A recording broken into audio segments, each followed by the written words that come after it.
All right. Thanks for tuning in to another edition of the OFN Today. I'm Greg DePalma along with Ryan Dunleavy. And Ryan, before we introduce our special guest, how was your vacation?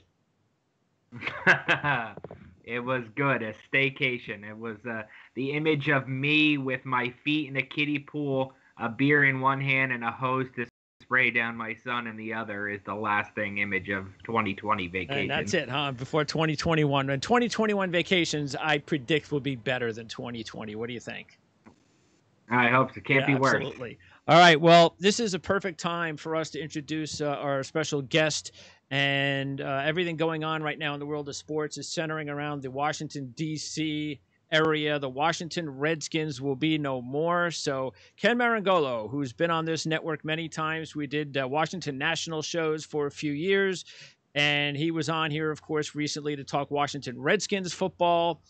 He is the editor for hogshaven.com, also the founder of First Amendment Sports. Ken, good to have you on the show.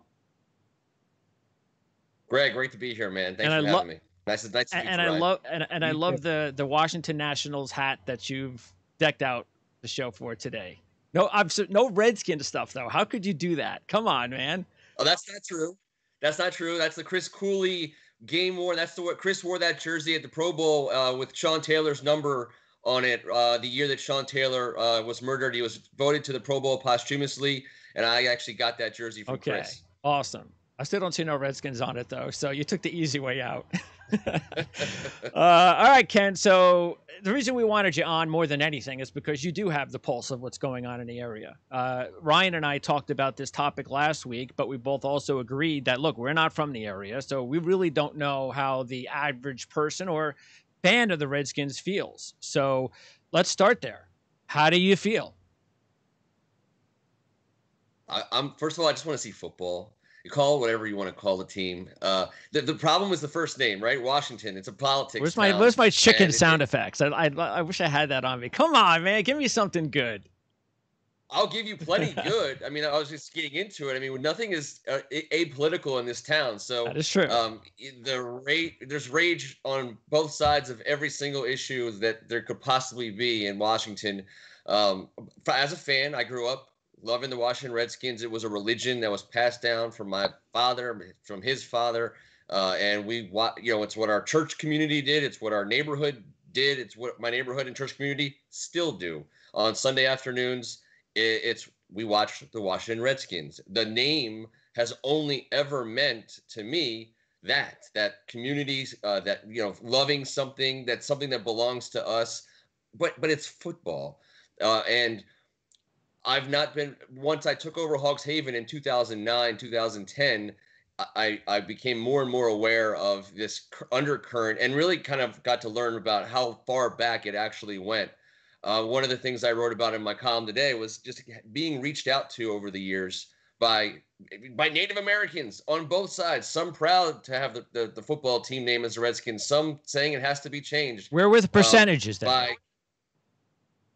I mean, I would have to argue that it was almost the same. 50-50. I mean, Okay. yeah, 50-50.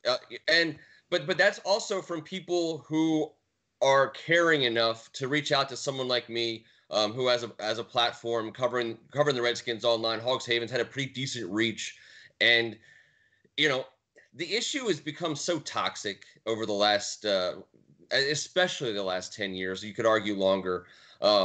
I thought you were going to us, say we've especially stayed the away last from 10 days. Well, I mean, this is an issue that's popped up with a lot of intensity every couple Okay. of years. It really for the last decade, and it's gotten hot. And there's all been this thing: are they going to change names? Is this actually going to happen? And then it doesn't. The second I knew that the Redskins' name was going to get changed was the second Dan Snyder said their name is never changing. Put it in caps. At that moment in time, I knew for sure the Redskins' name was going to change, and I really got comfortable with it because it's a football team. And you're speaking for a lot of fans. I think so.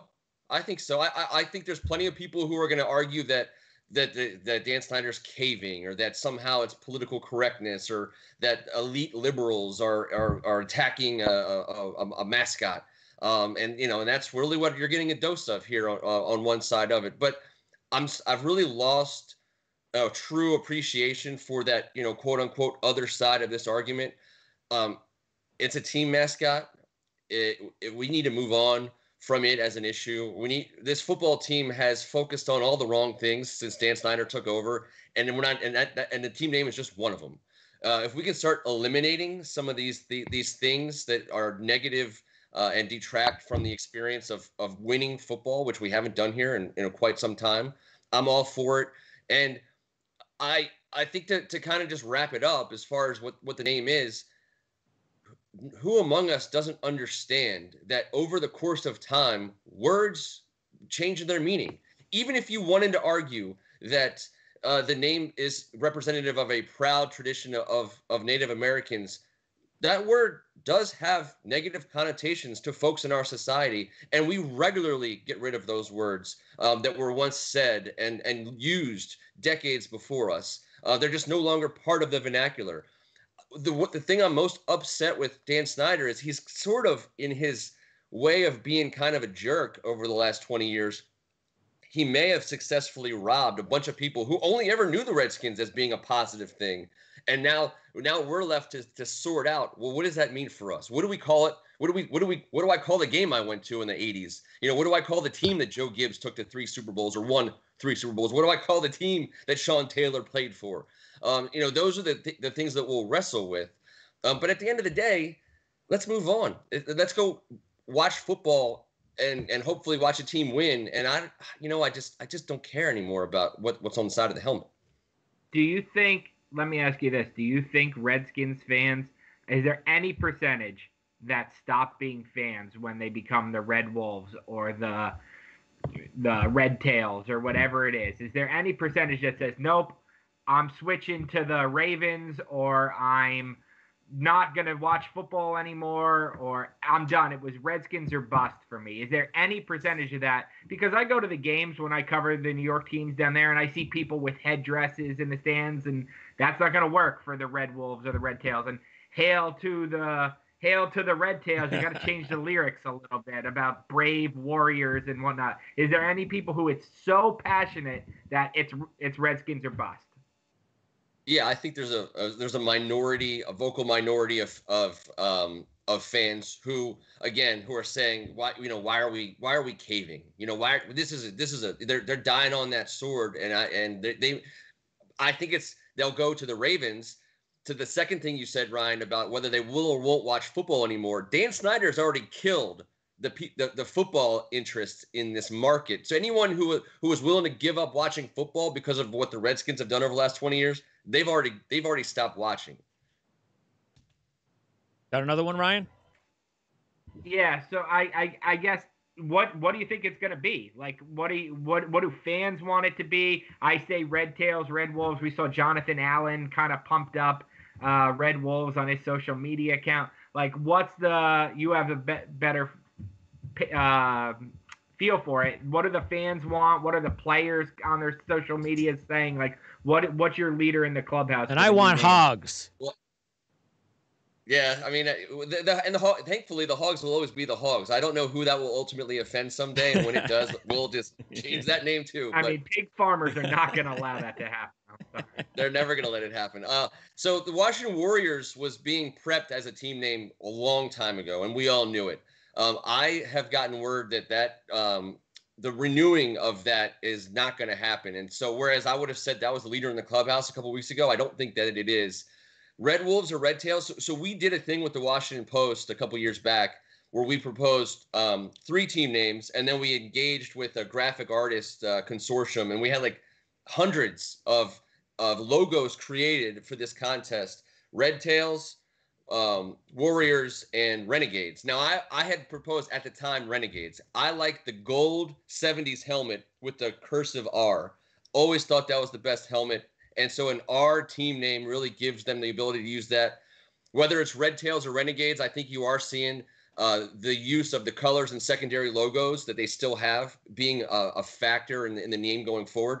On Hogs Haven, we've been having some fun with it over the last 24 hours, but the Wolf Den is something we've kind of started doing on our site. Yeah, but you guys would make out if it was Hogs. I like it. It won't be the Hogs. But you know what? To us, we're still, the Hogs will always be unique to the organization's rich history and tradition. It's an example of something that no one can ever take away if they change the team name. So Hogs Haven will win based on that. But I like Red Wolves. Are there Red Wolves Red in the Washington, D.C. area? Might be when they Isn't that what a nickname is supposed to do? It's supposed to represent something from your area? Are there wizards in the Washington D.C. area? I know we're Capitals. The interesting, I believe it was 3 of the original Tuskegee Airmen were from the D.C. area. So that would have been cool. I think the Red Tails had a ton of cool tie-ins. It really did get totally away from the Native American, linkage, which is something that they've said that they're going to do. To me, I think that's a bridge too far for a guy like Dan Snyder, who is probably just waking up in misery. And Greg, we've talked about this before. This man grew up a Washington Redskins fan, went to games and watched games with his family. He bought the team that he supposedly loved, and he killed it. He destroyed the interest in the team that he loved. He destroyed the tradition of the team that he says he loved. He destroyed his community's interest in a team that he says he loved. He's done everything except light a match and burn this thing to the ground since he became the owner. So he's kicking and screaming all the way here. I halfway expect him to leave town, but his superpower is imperviousness to shame. He will stay around through this name change. I think Red Tails has a lot of obvious links to the city. I don't think he has any interest in those kinds of links. So therefore, I'd say Red Wolves probably the leader in the clubhouse today. And what about, would this even be happening had his partners, the whole FedEx story came out? If FedEx had just kept their mouth shut and his other sponsors had kept their mouth shut, no matter what else is going on in society, would we be even here today? Yeah. No way. I mean, Greg, like I said, the guy doesn't care, obviously, what people think about him. He hasn't for a long time. They're talking about a man who sued his season ticket holders, who censored his fans. Yeah, he's milked. Exactly, Ryan. I've long. And that's not a criticism. That's what most owners are on this. That's why Steinbrenner was loved by Yankee fans and all, because it wasn't all about this. He's in the majority. Most sports owners are in it for this. That's fair. He like I said, he grew up here. He bought the team supposedly as a fan who loved the team, and he's successfully monetized every dose, every drop of passion in this fan base. So he's been very successful in that regard. So maybe this is a good turning point, because not only, even though he did, it's not because he wanted to, but all right, the name change is coming, and so he doesn't have to hear about that anymore. And he just hire maybe the best coaching candidate that he's hired, maybe in his history. Yes. Maybe. Well, I mean, Joe Gibbs. Yes, yeah. Well, you tell me. Yeah. Yeah, that's right. You're the Redskin fan. What do you think? And Schottenheimer had a good year. Yeah. Schottenheimer's like one of the 10 winningest coaches of all time. He's hired good coaches. He just it doesn't work. Only coach that didn't have a losing record for Snyder was Schottenheimer. He was 8-8. Why doesn't it work? Why will Ron Rivera work and it won't, and it hasn't worked other? Fair question. My argument for that is so finally the over the last 20 years, every time we've gone out for a new head coach, it's been under the auspices of Vinny Serrato or Bruce Allen. It's been under the idea that it was Dan Snyder and Vinny, or Dan Snyder and Bruce running the show. That didn't work over 20 years. That destroyed everything. So what he said this time was, okay, what's our problem? Our problem is culture. Our problem is environment. How do we change that? So he said, and he said a lot of things that he's lied to our faces about. But what he said was, I'm not going with the general manager model anymore. I'm going with the coach-centric model, and in an attempt to address our core problem. If that's true, Ron Rivera is the best person suited for it. And so, therefore, I think he is the best coach that Dan Snyder has ever hired. And he hired Joe Jackson Gibbs, to come back once. So I do think the Ron Rivera hiring is absolutely a big deal, and I fully believe that he's the best. He's the best guy we could have hired. I can't even believe Ron Rivera took the job, if we're being honest. That's true. But he did. Yeah, good point. I was surprised he didn't. I was very surprised he didn't interview with the Giants and Gettleman before he, at least for leverage. But no one was given. The Giants weren't giving him the GM power too, so I wasn't surprised. Yeah, that's true. Yeah, because Ron is running the show now. Would that be? Is he? He's the man now, right? Yep. He's the man. He's at the center of the whole franchise. Like he is. His vision is our vision. Supposedly. Yes. He's involved in the name change. A guy who could be fired in 2 years is going to decide. I mean, obviously, we know Snyder's going to have the final say, right? But he keeps saying Ron Rivera is going to be involved in this, which, it's nice because he's a minority himself. But he could be fired in 2 years, as NFL coaches sometimes are, and he's going to pick the name for the next 100 years of the franchise. I think his involvement is important, and I think that I think he's a good man. I think he's got a good heart. I think that how he approaches his job is the way that I would want someone running my team to do. So his input to me is material. I see your point though, Ryan. I mean, but at the same time, you had one of the most notorious, bigots, George Preston Marshall, who handpicked the name Redskins, and everyone wonders is this name really bad? Well, if you look at who picked it, you got to assume it might be bad. You mentioned Joe Gibbs. Is he still involved with the Redskins? I think he's involved. So short answer, yes. But I not in any official capacity. I think he was a guy who Ron Rivera probably called and asked questions to. I think Joe Gibbs said, give this guy Dan Snyder a chance. Okay. And, guys like Joe Gibbs, they never got to pull their wallet out, in this town for the rest of their lives. Well, that's what I'm saying. I wonder what he thinks the name. I wonder what he thinks the name should be. I'm surprised he's not on some sort of. Maybe he is. Maybe he's the Snyder advisor. Maybe, but it seems he would be on some committee to change the name. I would be shocked if he wasn't called and consulted at some level. Before we let you go, Ken, then the overall attitude is where you're at as far as the fans are concerned. Let's just get this name changed and move on, and let's get to football. Absolutely. I mean, again, there's people that are going to lose sleep about the fact that it's changing. What would you give the percentage of those people who are going to religiously wear their Redskins uniforms at games and all that? Give me a percentage of how many people in the stands, if it's sold out or whenever it is sold out again, give me a percentage of people who will wear Redskins jerseys. Okay, first of all, it's not sold out, and it hasn't been sold out for years. I've been to games where I could count how many people were there. You're going to see.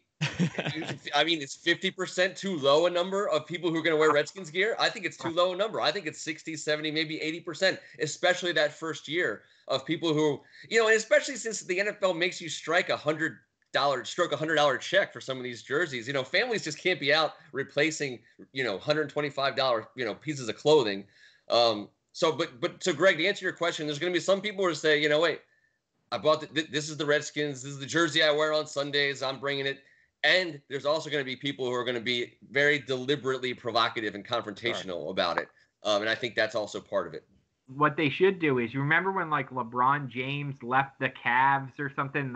I'm half telling this story, but when LeBron James left the Cavs, you could return your LeBron James jersey and get a half off a new Cleveland jersey. They should do that. Actually, they'd win some fan support if they did something like that. Return your Redskins Haskins jersey for a Red Wolves Haskins jersey at half off or something like that. Does that sound like something Dan Snyder might do? No, it doesn't.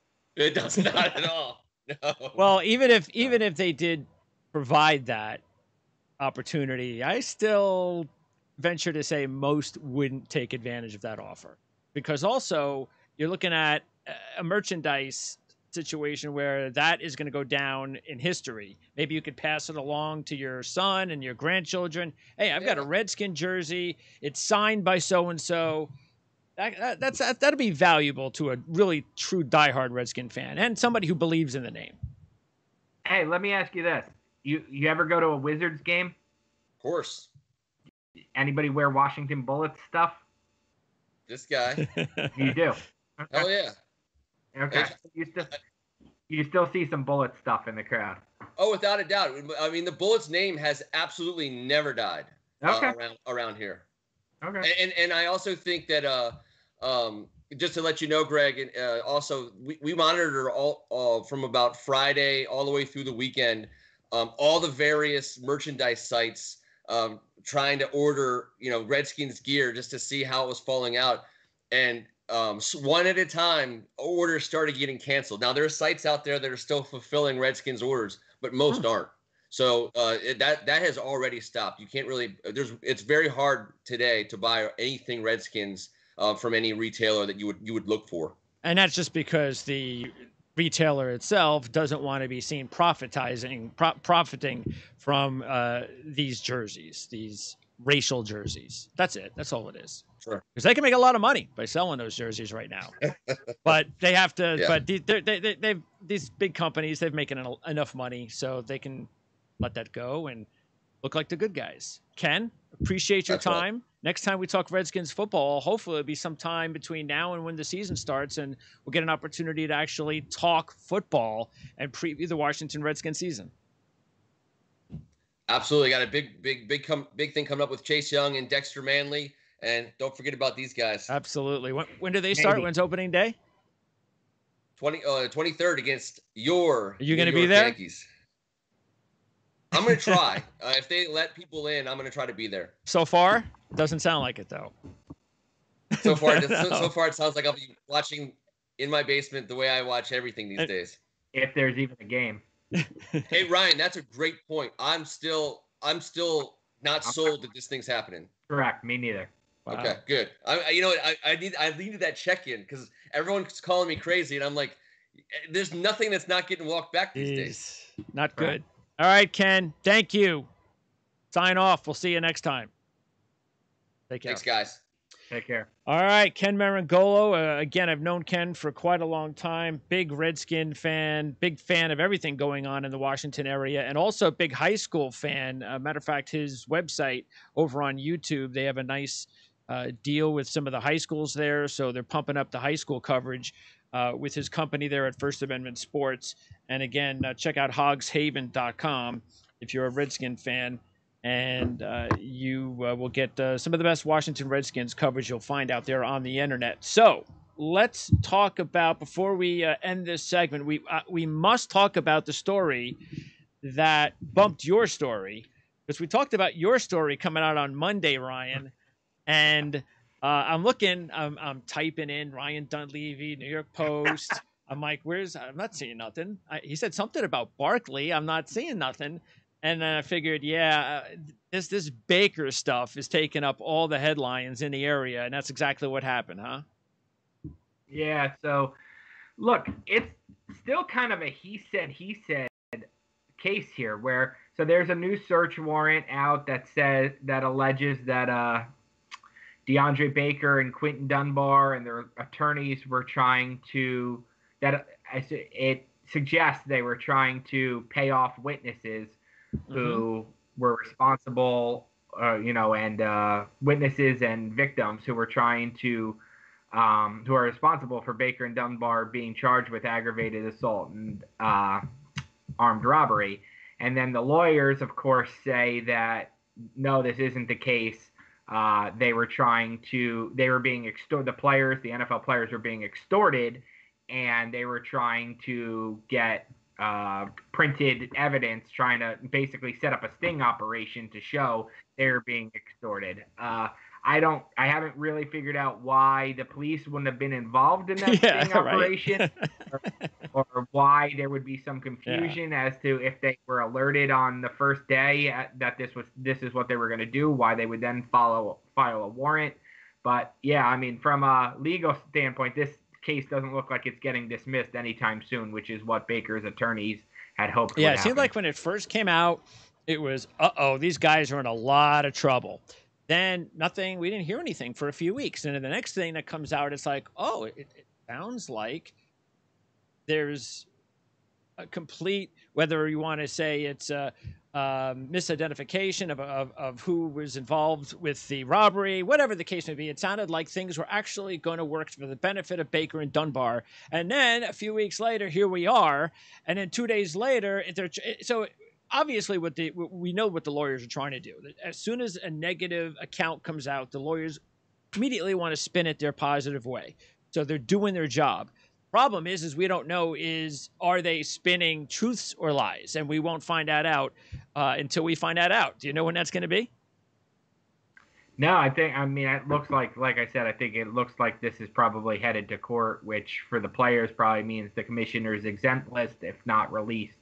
But it looks like this is probably headed to court because there's a pretty wide disparity on what one side, the defense side, says happened and what the police think happened. And so at this point in time, the likelihood of Baker with the Giants not looking good. I would not expect him now. I would not expect him to be on the field early in training camp. That doesn't mean he won't be on the Giants. That's why they have the commissioner's exempt list, where you basically stay away from the team, but I think you don't get paid either. But the commissioner's exempt list lets me keep you on my team, but keep you away from the team, and I don't think you can as a roster spot then either. How does that affect the Giants and their secondary? I mean, it's a big loss. I mean, you're taking away the secondary for the Giants is already probably the weakest part of the team, and then you're taking away a guy who didn't play very well as a rookie, but was penciled in as a starter. He's penciled in as a starter because he's better than the third guy, the fourth guy, the fifth guy. So even if he wasn't very good as a rookie, he's still ahead of those guys. So you're replacing a average to below average player with somebody who was lower down the depth chart based on that. So the weak get weaker. Yeah, we're gonna Mark Lawrence and we're gonna talk some NFC East football on Wednesday, and when we did a little bit of a preview on it, we kind of mentioned what we were talking about initially when we opened up about the AFC East and just in the NFL in general is how much teams, like say the Buffalo Bills, that have all these players coming back, like 21 of 22 starters or something like that, their entire front office, all their coaches, they're going to benefit more than other teams, especially teams like the Giants, that are not only going to have a new coach, new systems, but it's a young coach. He's never done this before. And then you throw in these types of stories, and it doesn't make it any easier for the Giants this year. No, I mean, the Giants are not a good team. I mean, they're a bad team that doesn't have a lot of talent and a new coach. It's a rebuilding process. It really is. And Baker was supposed to be part of it. And if he's not, it's a huge hole. And look, there's a lot of people out there who say you can't pin this one on Dave Gettleman. How are you supposed to know? Look, general managers pay the prices for draft picks. That's what happens. I mean, that's why you spend millions of dollars on scouting. Mm-hmm. That's why you do all the research you do. That's why you bring the guys in. You're supposed to know these things, the personality traits. And look, no one could have predicted this would happen, but there were certainly a lot of red flags around DeAndre Baker. The Giants bet on him when, objectively speaking, I could just say based on his play that it wasn't a good draft pick. There were 10 cornerbacks picked in a span of 30 picks. So you really thought his play was that much better than number 2, number 3, number 4, number 5 in that line that you needed to trade up and give up 2 additional draft picks? Just based on his play, it wasn't a smart move. And GMs pay the price for bad draft picks. That's just what happens. Yeah, and like you said, the fact that there were some red flags out there, that's why you say that's what your scouts are for. And that's why some teams will pass on some players.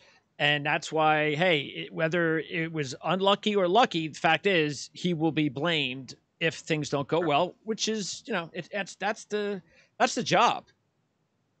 Correct. And the Giants are very close to Georgia's staff where DeAndre Baker played. They have 4 guys on their team from Georgia. So really they need to find out, did they get bad intel or will they get better intel now that Joe Judge is the head coach and he worked with Georgia coach Kirby Smart at Alabama, so maybe he'll be able to get more truthful information than they were getting. Because one thing, Greg, is, and you probably know this, is when you're doing the scouts, you really need good scouts for the NFL draft because every coach doesn't want to kill the kid who just played 3 or 4 years for him. They're going to try to give you the PC line. You have to dig in hard to get the truth. Otherwise, you'll get tons of platitudes like, oh, he's a hard worker. He's going to God, he'll make the most of his talent. First one there, last one out, all that kind of stuff. You need to be able to get the truth, and it doesn't seem like the Giants had the truth on DeAndre Baker, and that is a long step from what he is accused of doing. But there were red flags in terms of work ethic and commitment and stuff like that that should say to you, maybe this isn't the guy we want to draft, aside from what he's accused of doing right now. Yeah, and that's the thing is that, like you said, those red flags are different because we see hundreds of players over the years that have those types of red flags, and a good percentage of them go on and have really good careers. So, and another good percentage of them go on and have bad careers, but don't get tangled up in the law. Yes, this is like the 0.004% player. It doesn't happen. Eric Flowers had red flags around him and ended up being a bad player for the Giants. He was a bad first-round draft pick, but he never had anything like this.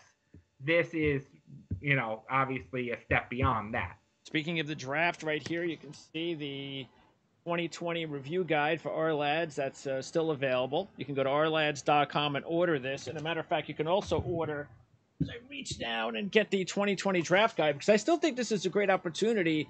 There's a lot, between now and I know you were talking about the potential of baseball not starting. Look, the reason I want baseball to start, hockey to start, and basketball to start, the quicker those sports get off to good starts, the easier it'll be for the NFL to get off to a good start. Except we see MLS, I know people don't pay as much attention to that. They've already had like a bunch of games canceled, postponed, positive tests. And that's what, to me, you can't have. No. You can't start and stop. You can't start and stop. So if the NFL needs to delay a couple weeks or whatever, I think everybody will be disappointed. All the fans who want to see football will be disappointed. But I think that's, better safe than sorry is the approach, as I think the MLS is serving as the guinea pig right now. I think that the MLS makes more sense like the NBA than it does for hockey or baseball, because I think that you can, in the NBA and in soccer, man, if you lose a couple of key players, it's a completely different team. Hockey, not so much, but almost there. Baseball can live without a couple of guys on every team. That's why I think baseball has a much better chance of surviving, especially when they're outdoors too, to boot. Yeah. So we'll see. But they have to. But they're traveling. They don't have the bubble that everybody else has. Absolutely. All right, Ryan. Now, when we talk again, either later this week or next week, we're going to talk about. We're going to push this story off until our next conversation because Mike Kay, who NJ.com covers the Eagles. We're going to hope to have him on. And we're also going to talk, obviously, about the Philadelphia Eagles and the Deshaun Jackson situation. So we're going to hold off on talking about that because that was another big story last week. So far, it's Monday. We'll see if it's died down at all. I doubt it's going to die down so much until maybe, who knows, we hear something else that pops up because Steven Jackson seems to show no remorse about what he said. Deshaun Jackson is still trying to set up. I guess he's going to go hang out with Julian Edelman. And rabbis. I like that idea. I like that idea. I know it's probably a PR stunt. I know it's a PR stunt, but it's a smart one. And even though it is a PR stunt, the thing is, you are dealing with someone who needs it. Yeah. Look, I think it's a good idea. Hopefully, maybe if it sets a precedent for 5, 10, 15, hundreds of people, of different backgrounds to come together and learn something about each other who just happen to be, Edelman and Jackson did it. Me and this guy should do it. Then great. It's a win. Yeah. Cause even though I always talk about the bubble that these athletes are in, it still amazes me when I hear things, whether it's from Deshaun Jackson or even Steven Jackson coming out the other day again and saying something about not really even knowing about who Hitler is. It's just, that just blows your mind. Which is why these guys and the kids today growing up need to see and hear what's happening, so they'll follow that lead and say, I was never going to pay attention to that. Now I need to. Yep. The best thing you can do is educate your kids. Ryan, I appreciate it. Good job. Good job to Ken Marangolo, and we'll talk to you next time. Thanks for having me.